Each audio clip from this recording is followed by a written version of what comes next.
Hi everyone, welcome to Rasul Studio, penggemar nasi biryani buluh Penang. Okay, hari ni saya ada buat video lain sikit, video storytelling berkaitan apa yang jadi dengan saya, apa jadi dekat restoran hari ni.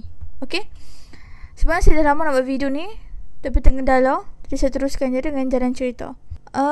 Saya nak share pengalaman saya yang berlaku petang tadi. Okay, petang tadi ada satu family ni lah, customer ni dia datang masa kami nak tutup dah. Jadi ada pekerja kami ni kena marah. Customer tu tanya, pukul tutup pukul 10 ke? Kenapa tutup awal? Kenapa tutup pukul 7? Okay, untuk pengetahuan korang, okay, restoran nasi biryani buluh Penang beroperasi Isnin sehingga Khamis pukul 11 pagi hingga 7 petang. Okey, dan Jumaat, Sabtu, Ahad kami beroperasi daripada 11 pagi sehingga 10 malam. Okey, hari ni berapa hari bulan? Hari ni 26 hari bulan 6 hari Khamis. Okey, 26 hari bulan 6 hari Khamis. Jadi hari Khamis kami akan tutup pukul 7 petang. Okey.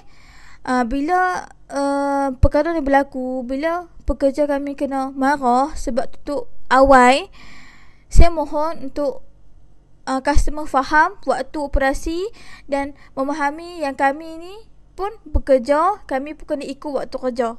Nak tahu waktu operasi, nak tahu menu apa yang kami sediakan, boleh pergi ke TikTok nasi biryani buluh Penang. Okay, pergi ke sana, tekan link dekat atas tu and korang akan dapat lokasi, YS, GG, IG semua dekat situ.